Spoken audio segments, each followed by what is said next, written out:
Hi friends, ఈరోజు నేను cabbage కందిపప్పు కర్రీ చూపిస్తున్నానండి. ముందుగా నేను అరకేజీ క్యాబేజీ తీసుకున్నాను. ఒక చిన్న టీ గ్లాస్ కందిపప్పు తీసుకుని కడిగి నానబెట్టుకున్నానండి. క్యాబేజీని కట్ చేయడం కొంచెం కష్టమేనండి. నేను వీడియోలో చూపిస్తున్న మాదిరిగా క్యాబేజీని చిన్న చిన్న ముక్కలుగా కట్ చేసుకోండి. అలా క్యాబేజీ మొత్తాన్ని చిన్న చిన్న ముక్కలుగా కట్ చేసుకున్న తర్వాత ఒక కుక్కర్లో క్యాబేజీ ముక్కలన్నీ వేసుకోవాలండి. వేసుకుని 2 సార్లు వాష్ చేసుకోవాలండి. తర్వాత క్యాబేజీ ముక్కలన్నీ మునిగేంత వరకు వాటర్ వేసి స్టవ్ ఆన్ చేసి స్టవ్ మీద పెట్టుకోవాలండి. 3 విజిల్స్ వచ్చిన తర్వాత స్టవ్ ఆఫ్ చేసుకోవాలండి. మరొక స్టవ్ మీద కందిపప్పు ఉడకబెట్టుకోవాలి.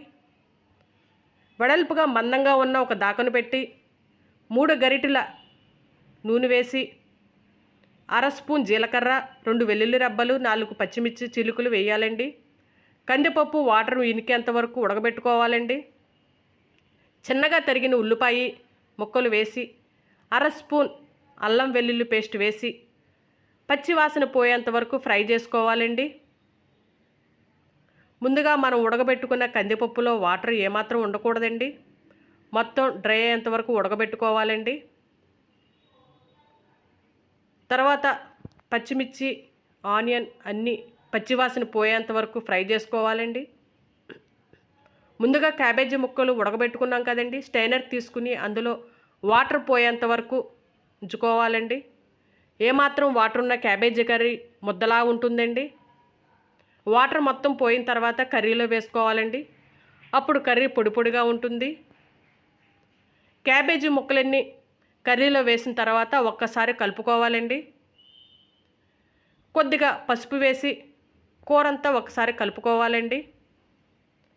ఈ కర్రీ రైస్లోకి చపాతీలోకి చాలా బాగుంటుంది. మొత్తం ఒకసారి కలుపుకోవాలండి కర్రీ మొత్తం. మనం ముందుగా ఉడకబెట్టున్న కందిపప్పు వాటర్ మొత్తం డ్రై అయ్యేంత వరకు ఉడకబెట్టుకోవాలండి. మనం క్యాబేజీ కర్రీలో నా కూరకు తగ్గట్టుగా 2 స్పూన్లు సాల్ట్ వేసానండి. సాల్ట్ వేసి కూర మొత్తం ఒకసారి తిప్పుకోవాలండి. కర్రీ మొత్తం ఒకసారి తిప్పుకున్న తర్వాత కొద్దిగా కరివేపాకు వేసుకోవాలండి.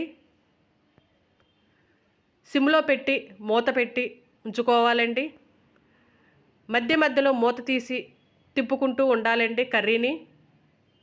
అలా ఫ్రై చేసుకుంటూ ఉండాలండి. కందిపప్పు ఈ విధంగా ఉడకాలండి. బద్దలుగా ఉండాలండి. అప్పుడు కర్రీ చాలా టేస్ట్గా ఉంటుంది.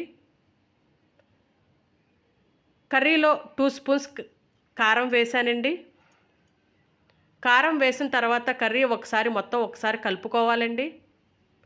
కారం వేసిన తర్వాత మూత పెట్టకండి.